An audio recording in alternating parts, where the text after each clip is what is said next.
Hello and welcome to Summit Live, episode 19. We are coming to you, as always, from our headquarters at Summit International Flooring in Whippany, New Jersey. My name is David Newmark. I am the president of Summit International Flooring. I will be joined today by my co-host, Mark Becker.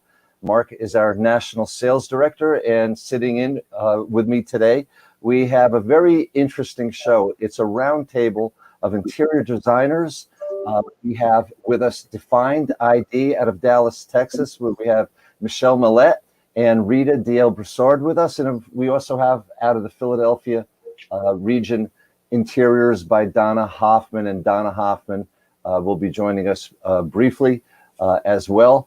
We're going to talk about, today we're going to talk about different regions, different likes, dislikes, different trends, or whatever. We'll get going with that in just a minute, but let's first welcome in our guests. Michelle, Rita, and Donna, are you all there? Hello and ready. Hello, how are you? Hello, everybody. Great to see you. Thank you for putting up with our sound check before. It took a little while, but it's all good. It's great to meet you, Michelle and Rita Dielle. Donna and I have worked together in the past, so I don't think we've Donna. Oh, actually, I did meet you once, but it's a pleasure to meet you both, Michelle and Rita. So we're going to start off. Mark's going to start off asking a couple questions about your background, and we'll get into it from there. Well, I think first for the viewers watching, maybe we just start with Defined ID and take 1 or 2 minutes and tell us about who you are and what inspires you, and a little bit about your firm. Yes, of course. So Michelle and I were both hospitality interior designers, and we designed hotels for probably collectively 10 years. And at the beginning of the year, we decided to start our business in January because it's something that we always wanted to do. So we became friends at a firm here out in Dallas, and then we decided to branch off on our own. And we do residential now. We do have plans of growth to jump into commercial eventually, but we're starting out right now in residential. So yeah, is there anything you want to add, Michelle, to that? No, I mean, that was pretty much it. We just both have our hospitality backgrounds, and so now it's a pleasure just being able to be our own bosses and work in entrepreneurship and grow Defined ID. We're really looking forward to the year that's to come for us. Yes. Well, you are on the right side of the business at the moment on the residential side because of what's going on in the world. Yeah. We wish you all the luck in the world with that. And thank you. And Donna, you're no stranger to the camera. You've been on many shows. You've won, I think, 7 awards from ASID Design of the Year. I think 3 more awards from Howells.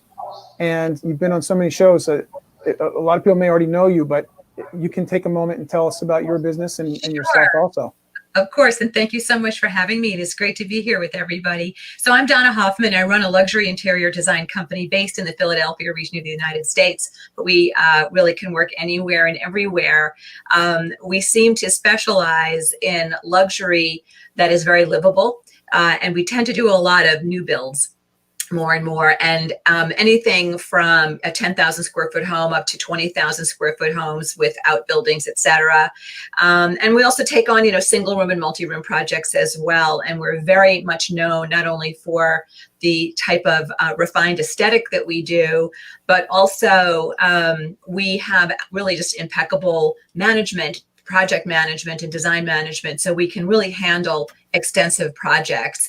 And when we're not doing that, we also have a national online course brand where I teach design lovers across the United States and beyond, women who are not hiring designers, but really who just want to do it on their own, and they're Instagramming themselves to death. So we have a great time with that community and really pulling the curtain back and teaching them as well. So what do you do in your spare time? I try to sleep. You know, it's funny. One of the things that we wanted to ask both of you, when I say both of you, I mean both firms, is how are you finding business now? It's hard to go out and market yourselves the way that we're familiar with. How are you dealing with COVID and finding new business? Would you guys like to take that, or you want Yeah, me to? why don't we start? Let's start with Michelle and Rita. Okay, yeah. I think that for us, we are really leaning on social media and word of mouth. Kind of like all designers are, you're leaning on just your community. So we're trying our best to do things like this, building our community and making our platform just more efficient and global, and anything that we can do in order to just try to pull in the crowd.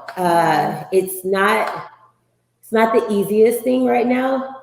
And we are used to just kind of having clients come to us in hospitality and bid for a design. But I think that's our learning process right now. And that's what we are enjoying, is how can we market ourselves to further, this, our business.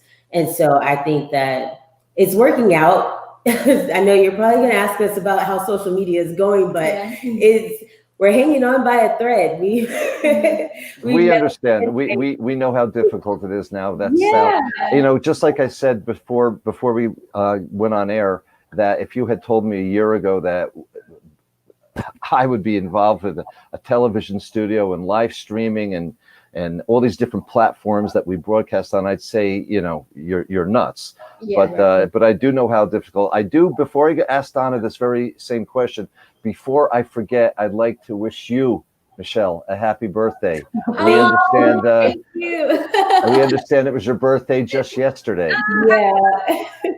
Thank you. Happy birthday, and healthy, and many, many more. Donna, would you be kind enough to answer that very same question? Sure, of course. And as I do, Rita, Dielle, and Michelle, I love your work. It's gorgeous. So I'm even more excited to be on with you right now. Yeah. So, your work is good too. Thank you. So we just hired another designer during COVID. Who would have thought, right? When COVID started, I remember saying to my husband, who's also our director of operations, oh my gosh, how are we going to survive this? And I was really, I had a moment of like utter panic. And then we are incredibly busy because we are involved in renovation and largely in new builds and significantly sized projects. In addition to the smaller work that we bring on, which will be a single room, multi-room. But so we're incredibly busy, and I'm kind of stressed out with that, honestly, but it's an elegant problem to have, so I'm not complaining. And because our online brand, that education brand, normally would be slow during certain portions of the year because of COVID, it was busier than normal because people were home spending more time looking at their four walls. So diversifying has been really good for our brand, to have more than just the client service work. So knock wood, no complaints. Our business comes largely through word of mouth and through relationships with builders and architects and client referral. I don't find that internet leads are nearly as valuable. I'm sure most designers would say the same thing, as a referral, because you have immediate credibility. A client in England just hired us. They're building a residence here. They had seen our work. They loved our work. All I had to do is present the proposal. If they just wanted us, and we were the ones they wanted. They weren't even interviewing other designers. So relationship marketing, I think, takes a lot of time. It's exhausting, but I think it is very important, more so to me than just social media, because you don't own your social media following. If an algorithm changes, suddenly you can't reach the same number of people. So I think you always have to work both ends, the social media and internet. It's a little difficult to get to social events with COVID, but your point is well taken.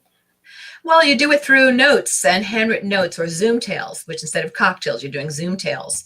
There are other ways. And certainly any relationship you already have, you continue to mine those as well. And I say this to you as a woman who has a giant shy streak down her back.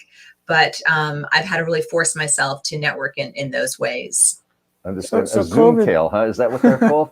That's what I call them. It's a Zoom tail. Like, well, let's Zoom together. I have a cocktail, you have a cocktail, and Yeah. tailing. Yeah. You know, when COVID first really started in March, we were doing that with our friends all the time, and then we all became alcoholics, and then we had to stop. So how are you finding your new products? I do know that Donna just came back from the High Point Furniture Market, and I'm curious to know how they even held that. But let me start with Rita, Dielle, and Michelle. How are you finding your new? Well, where do you look for fabrics and materials, right? Yeah, but we have a lot of relationships with vendors. And so they'll do, like you said, a Zoom call, and we'll have wine online and look at their new collections. It's always harder to see it on the computer because, like we were going over your light box earlier, it's hard to see things over the computer if they're not in person. But we definitely get an idea of color and, pattern and stuff like that. So we've been doing that. We still go to the showrooms. We just wear a mask.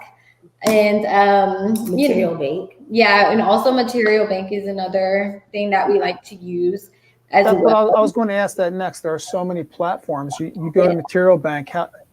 It just seems to us that there's so many and new startups, and we don't even know which ones are the most important. I guess it depends on where you are in the country. Yeah, I think that's I guess it just depends.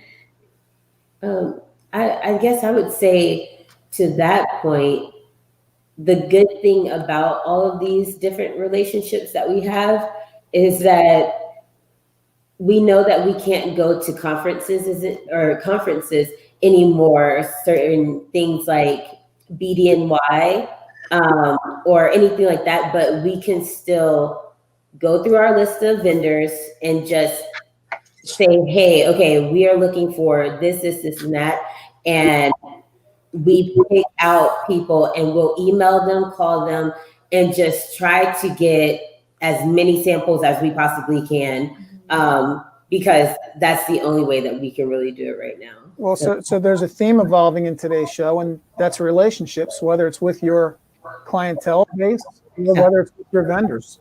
We need to all stay in touch with each other and continue. Donna, when you were in North Carolina, was there any sort of attendance at the show? We saw pictures of empty halls.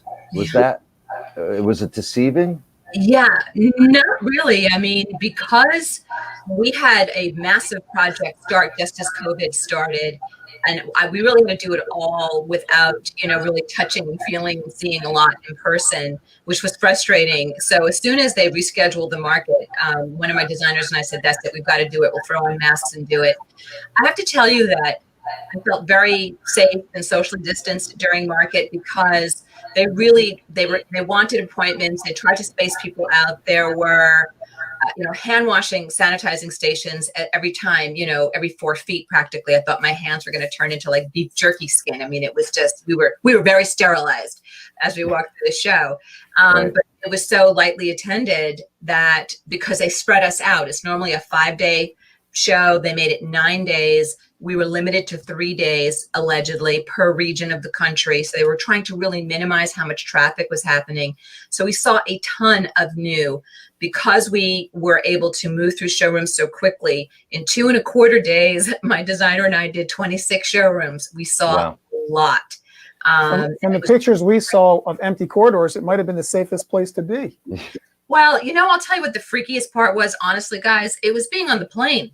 You're shoulder to shoulder. They're selling the middle seats. It's very hard to social distance. Really? I sat next to the one numbnut on the plane who felt he shouldn't have to wear a mask on the way home. Thanks a lot. Thanks for nothing. After I've been socially distancing all this time. Really? So They didn't make him wear the mask? well, the flight attendant kept coming over and saying, "Sir, you need to lift your mask." And then, she'd walk away and the mask would come down. So, what are you going to do?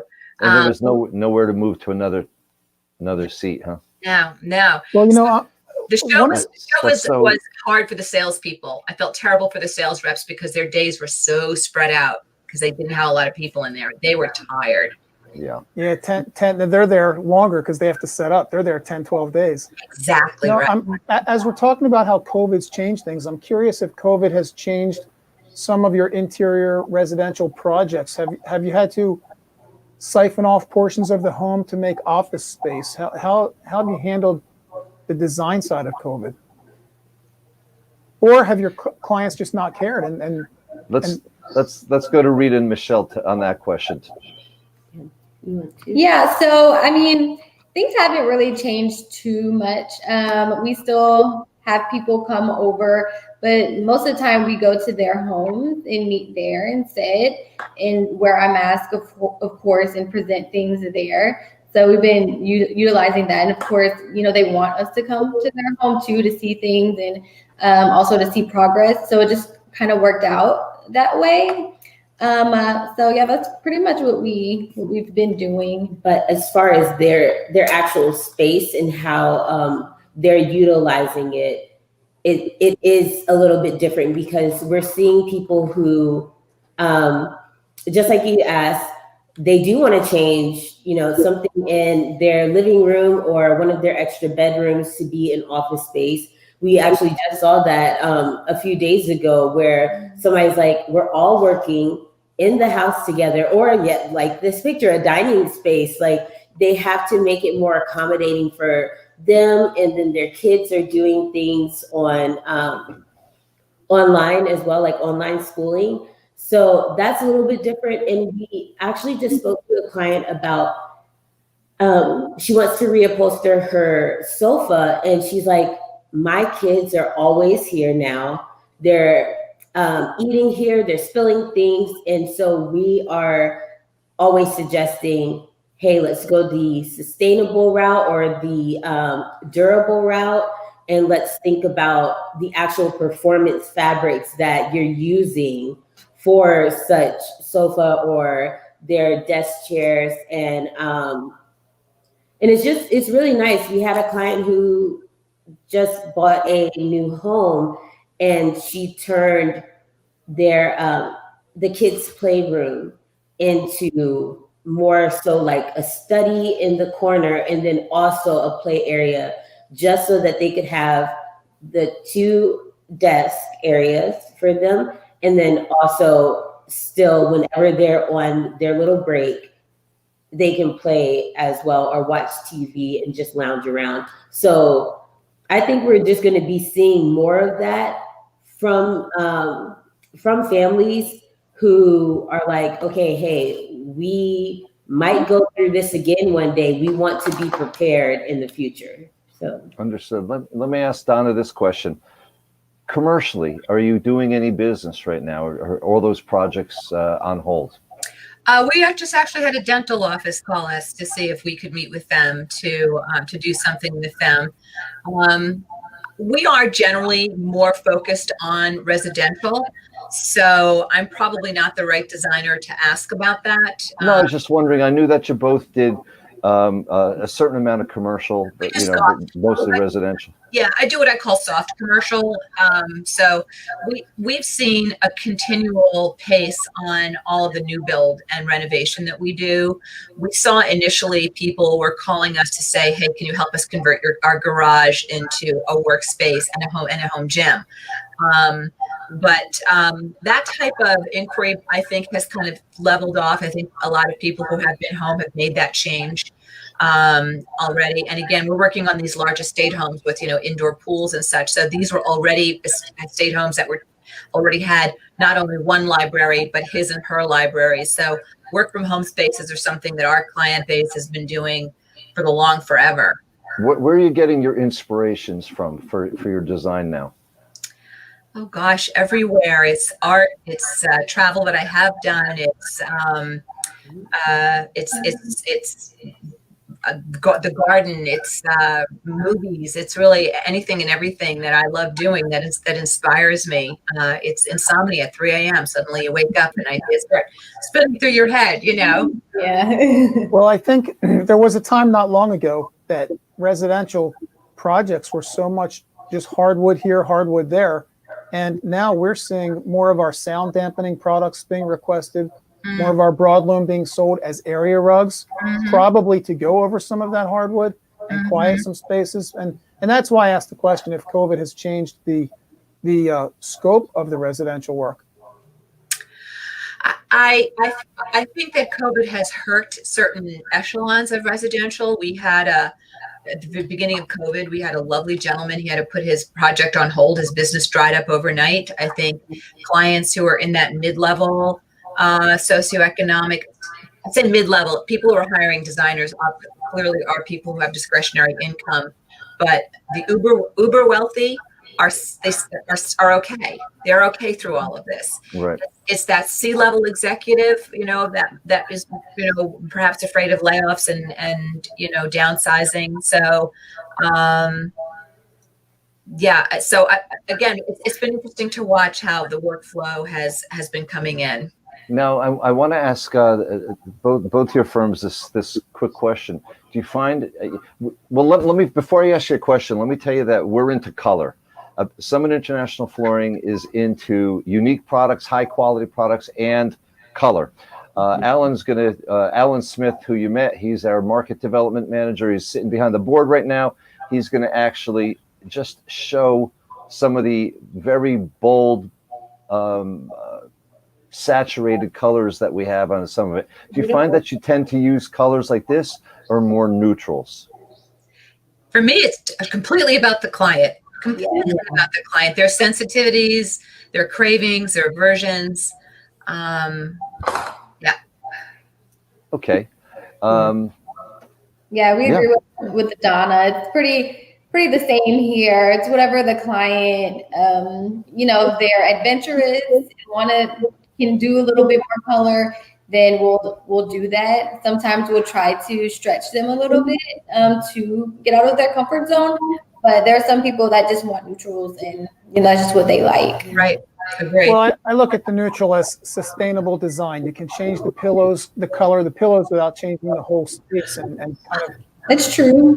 Oh, can I just say, speaking of color and the furniture market, you guys, there was not a lot of color down there, which really surprised us. Really? Yes, there was some, but a lot of neutral, a lot more grays and taupes, and you know, the whole brown undertone continuing to grow, and you know, the grays are not so cool, they're getting warmer. But we were really surprised that colors like goldenrod, which were really starting to pick up steam, not even present. Jamie, well, that makes us happy. Yeah, well, yeah. Because of us being known for color, everyone can just stop here at Summit International Flooring, and we've got what you need. Yeah. Well, you know, we look at color, deep saturation of wool. Most people would have wool in colors like the base of this print, whites and off-whites. We have wool in deep saturation. We have navy blues that don't lean towards gray. They don't lean towards purple, but are real true navy blues. So people do tend to come here for color. And on the rubber side of our business, we're not just black recycled rubber, but we're real colorful. So when you say you didn't see a lot of color at market, number one, that does surprise me a little bit. But number two, it makes me glad because we've developed a niche that's just not a Me Too niche. Agree. And also, isn't there a thing that like hemlines follow the economy? You know, when things are good, they go up. When things are bad, they go down. Right. You know, I think in design, I think people like pulled back a little bit. And I think the manufacturers got kind of safe. The Jamie Drakes of the world and the Alexa Hamptons, yes, they were doing colorful installations, you know, with Theodore Alexander. But I would say, speaking in the greatest of generalities, we didn't see as much color in this market as I have in years past, which, like I said, I think people need it right now. Yes. I do too. If people are going to be home more often, whether they're working or playing, they're home more often. Yeah. You know, logic would tell you from years of experience within the industry that they would want more color at that point. It looks like one of our suppliers is watching us from Germany right now. Hello, Lars. Hi, Lars. How did that pop up? Oh, I didn't know how. That's the first I've ever seen this. In 19 episodes, someone just popped in and said hello. Hello, Lars. Lars is one of the top executives at Object Carpet of Germany, very, very well known in Europe for contract as well as residential carpets, and we represent them here. So I did not know I'd be plugging them today. I really didn't. He just happened to pop in and say hello. So just moving forward, I have a question for you, because we have a meeting in our office pretty much every Monday. It's a marketing meeting, and we're wondering, which platforms are you seeing products on? Are you seeing it on Pinterest? Are you seeing it on Instagram? We're curious because we're trying to figure out ourselves the best places for us to market. I've got you. Anyone's welcome to jump in. I don't know how this happens, but say that you're thinking of something or you're speaking. I'm talking to Rita, like, hey, I really need a pillow.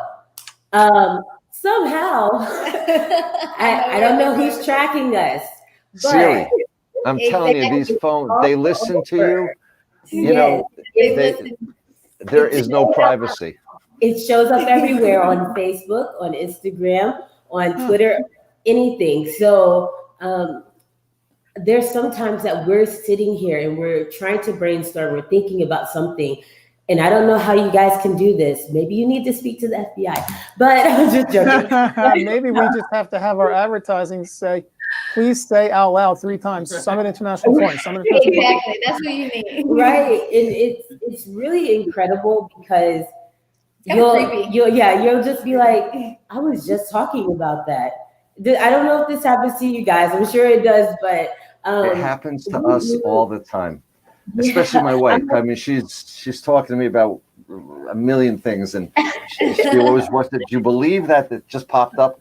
Yeah, I know there's no privacy. So you don't find curious. one platform more important in your daily activities? Do you find any platforms that you go to more often than others? For me, I find Instagram is really powerful because I've found some great local art galleries that way.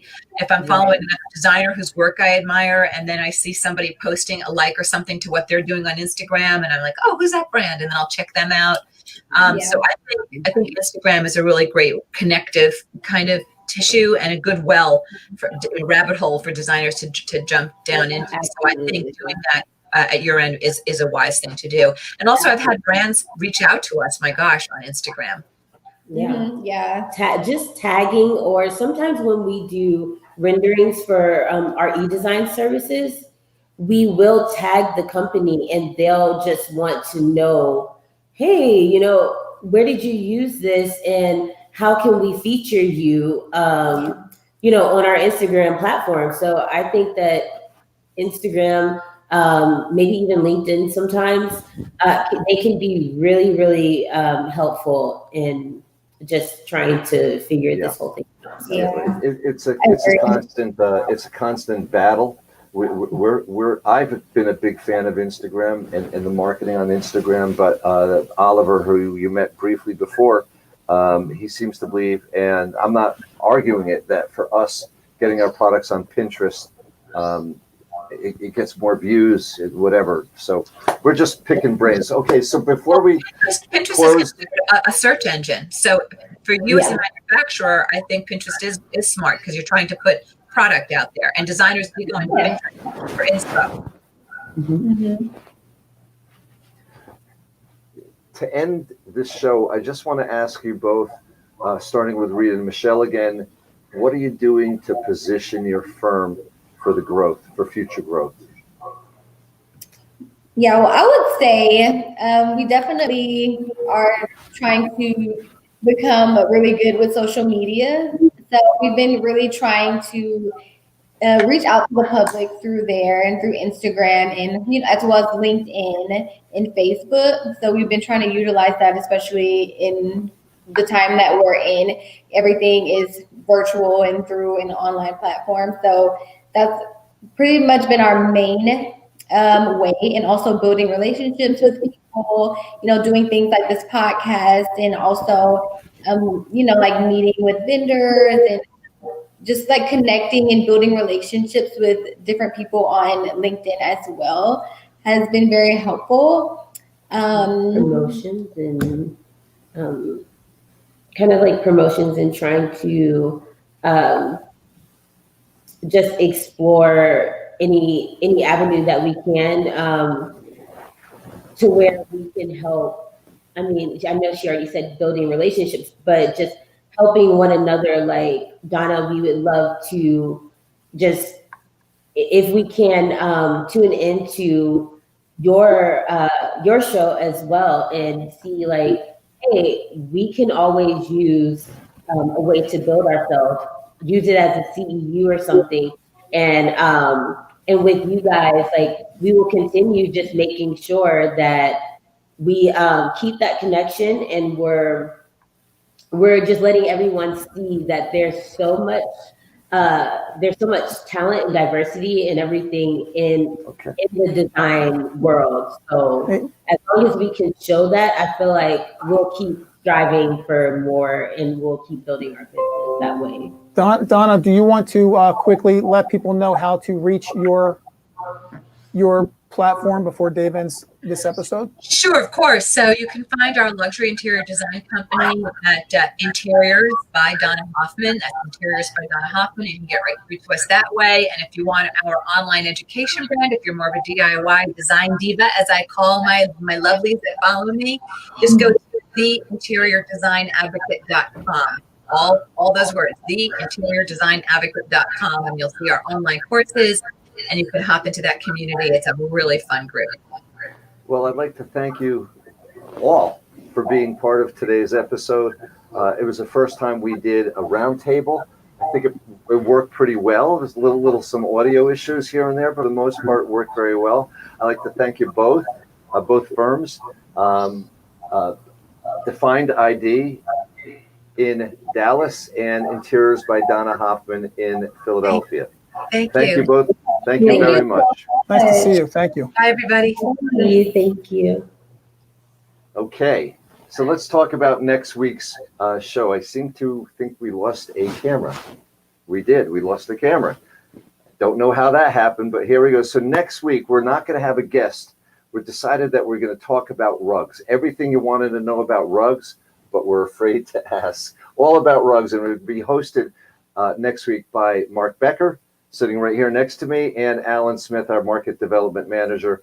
And Oliver, if you're listening, you're going to be running the board. Well, Dave, different manufacturers offer different things with rugs. I think people will find it interesting, not just that rugs are available, but the many different types of area rugs that can be made. So we'll get into it next week. Yes, we will. And if anybody should have any questions for us, it's easy to reach us at 1-877-496-3566. That's our toll-free number. Again, 877-496-3566, or by emailing us at info@summit-flooring.com. We always do look forward to hearing from you. If you have any topics you want to have discussed, that's the way to suggest it. Thank you very much for joining us again. We will look for you next Tuesday, 2 p.m. Eastern, 11 a.m. Pacific. I hope everybody has voted. If you haven't, please go out there and get your votes. They do matter, and it's your civic duty. Get out there and vote. Everyone stay safe, stay healthy, and see you next week.